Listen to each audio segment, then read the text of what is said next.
Bonjour et bienvenue à French to Go. Bienvenue à l'épisode 80, un épisode un peu spécial en direct du Québec.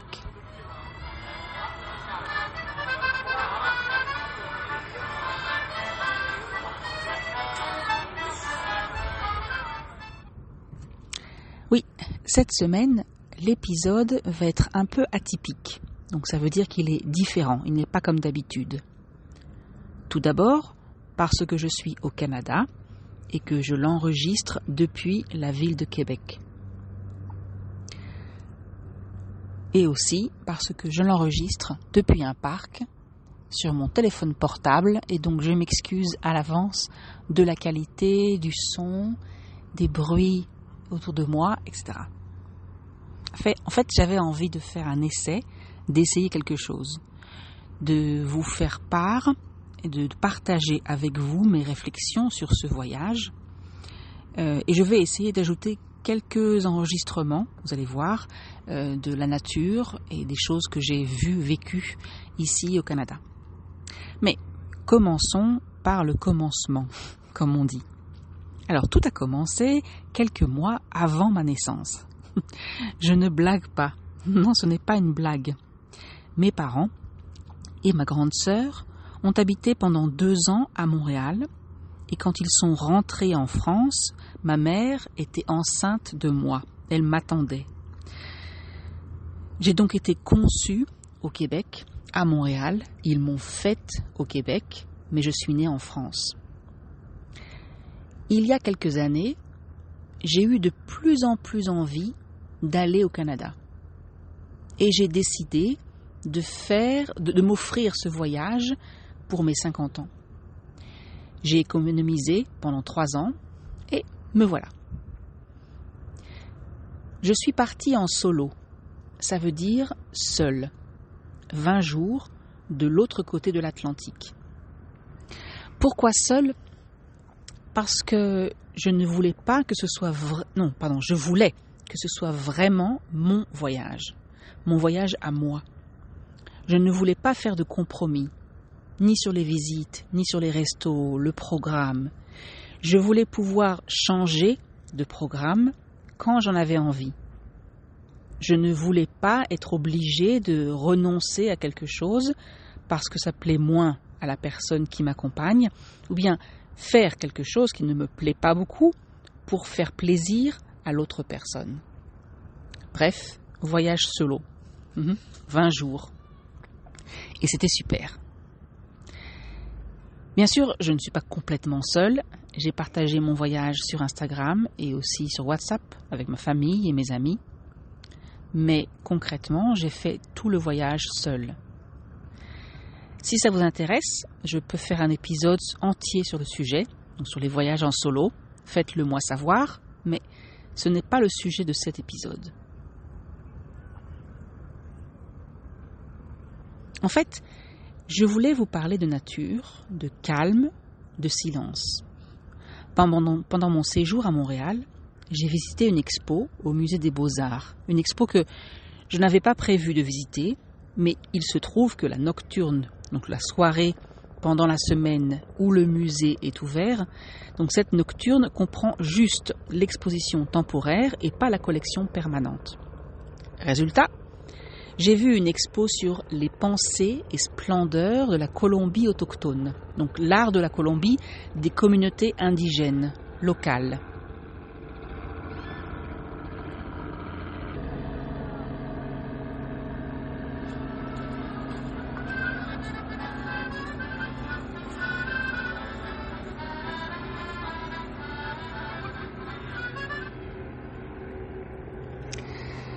Je ne suis pas une grande fan de ce genre d'expo en général, et d'ailleurs, je n'ai pas beaucoup regardé les objets présentés.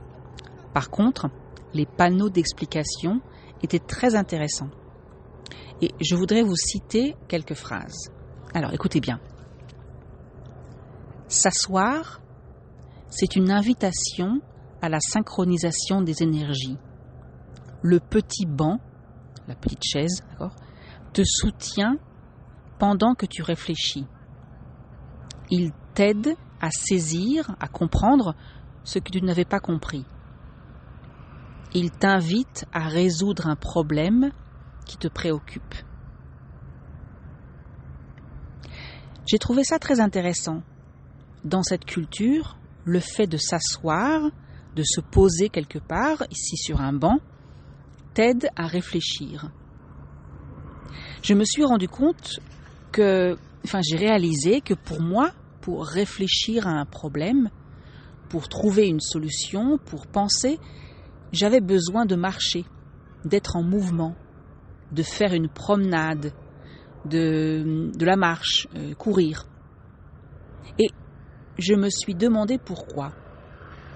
Et j'ai réalisé que chaque fois que je me pose, que je m'assois, j'ai tendance à être sur mon portable, à lire et envoyer des messages, à regarder les réseaux sociaux, Facebook, Instagram, etc., ou Internet. Et donc, je ne suis pas concentrée sur le problème à résoudre. Par contre, quand je marche, c'est moins pratique de lire quelque chose sur mon portable. La même chose quand je cours. Et donc, je pense plus. Et vous ?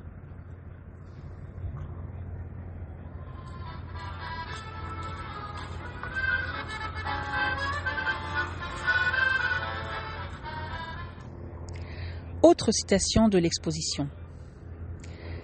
Nous avons tous besoin les uns des autres. Le savoir autochtone, donc la culture autochtone, nous enseigne que les êtres humains ne sont que l'un des nombreux types de personnes qui peuplent le monde, qui sont dans le monde. Tous les êtres, les plantes, les animaux, les rivières, les montagnes, etc., ont une conscience interne, ce qui fait d'eux des personnes d'un autre type. Prendre soin de l'humanité, c'est prendre soin de la nature. Et prendre soin de la nature, c'est prendre soin de l'humanité. Dans la culture occidentale, donc en Europe, aux États-Unis, en Israël, la nature est vue comme une ressource à exploiter, quelque chose dont on se sert. Dans la culture autochtone de Colombie, c'est différent. C'est le contraire. Et c'est avec cette pensée que j'ai commencé mon voyage dans les parcs nationaux, dans la nature du Québec.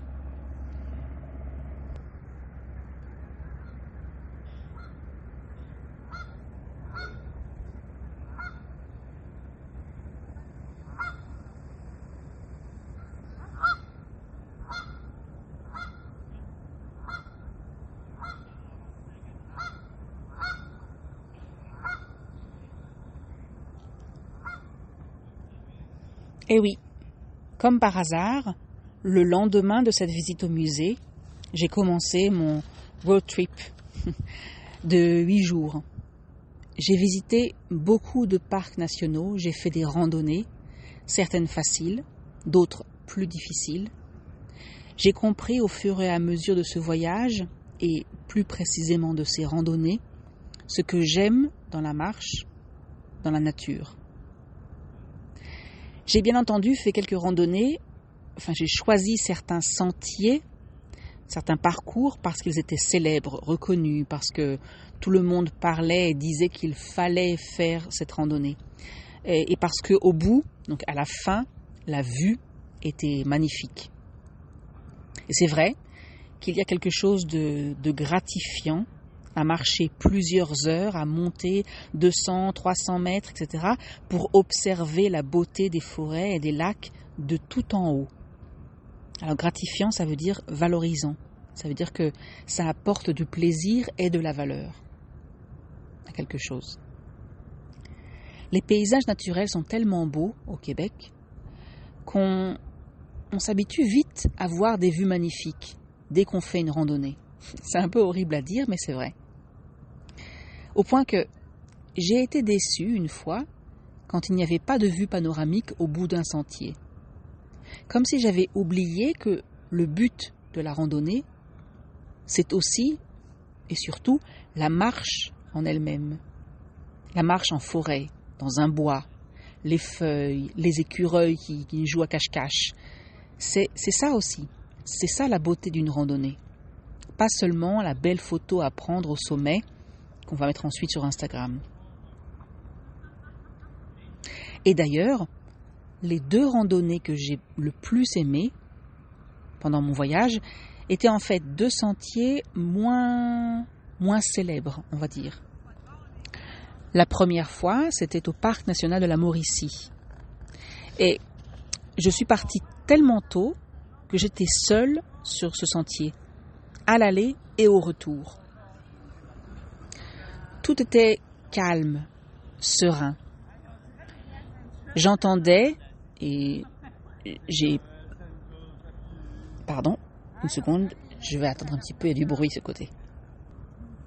Je reprends. Donc, tout était calme, serein. J'entendais et je voyais parfois des oiseaux, des canards, des écureuils. Normalement, il y a aussi des ours noirs à cet endroit, mais je n'en ai pas vu. J'avais presque l'impression de déranger. Je me suis surprise à essayer de marcher avec le moins de bruit possible. Je prenais des photos tous les 200 mètres, surtout parce que c'était ma première randonnée, donc tout était nouveau, d'accord, mais je prenais des photos parce que c'était magnifique. Mais je crois que ce qui était encore plus magnifique, c'est ce silence, cette sérénité. Tout me calmait, tout m'apaisait, m'apportait de la paix. La deuxième rando, c'était encore plus clair. Je suis allée dans le parc national du fjord du Saguenay. Je crois que 80% des gens qui allaient là-bas pour faire un sentier en particulier. Un sentier qui, moi, personnellement, m'intéressait moins. 1, parce que c'est surtout des escaliers en bois et je n'aime pas les escaliers en rando.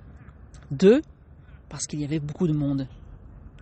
Et donc j'ai choisi un autre sentier, peu emprunté, peu achalandé, comme on dit ici au Québec, donc avec moins de fréquentation, avec moins de monde. Et j'ai passé bien une demi-heure assise sur un banc à regarder des canards. Ne me demandez pas quelle sorte de canard, je suis vraiment nulle pour retenir les noms d'animaux. Et là encore, la photo de vue panoramique, d'accord, inoubliable à mettre sur Instagram, ce n'était pas important. D'ailleurs, il n'y avait pas de vue panoramique parce que le sentier était très bas. En fait, être spectatrice silencieuse d'une demi-heure de la vie des canards était bien plus intéressante. Je suis un peu bizarre, je sais. Je vais finir en vous faisant écouter une personne qui parle dans la langue des Îles-Nus, une nation autochtone du Québec. J'ai visité ce musée à côté du lac Saint-Jean, un musée exceptionnel. Et là encore, en général, ce n'est pas le genre de musée que j'aime visiter, mais c'était vraiment intéressant, bien présenté. Il y avait des enregistrements, des vidéos, des explications, des objets, des photos. Et c'était très très clair et très intéressant de connaître, d'apprendre sur cette communauté.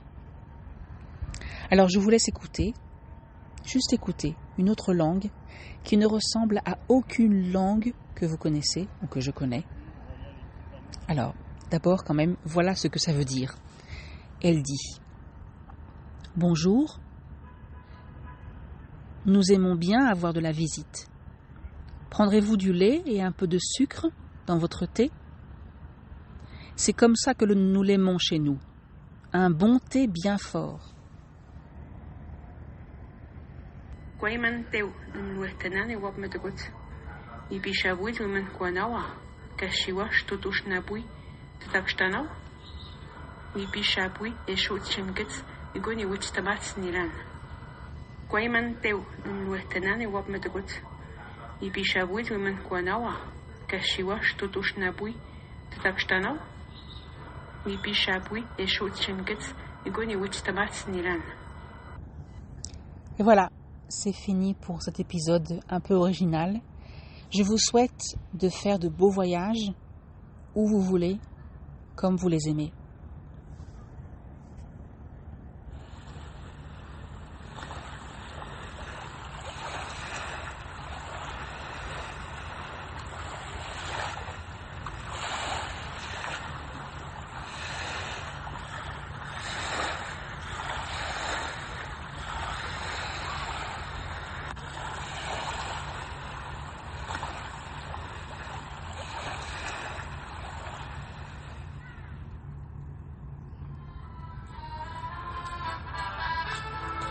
Et voilà, merci d'avoir écouté cet épisode de French to Go, l'épisode 80 en direct du Québec.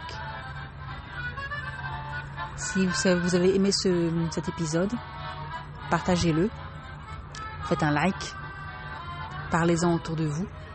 Et surtout, n'oubliez pas de vous abonner à French to Go pour d'autres épisodes, peut-être un peu moins originaux.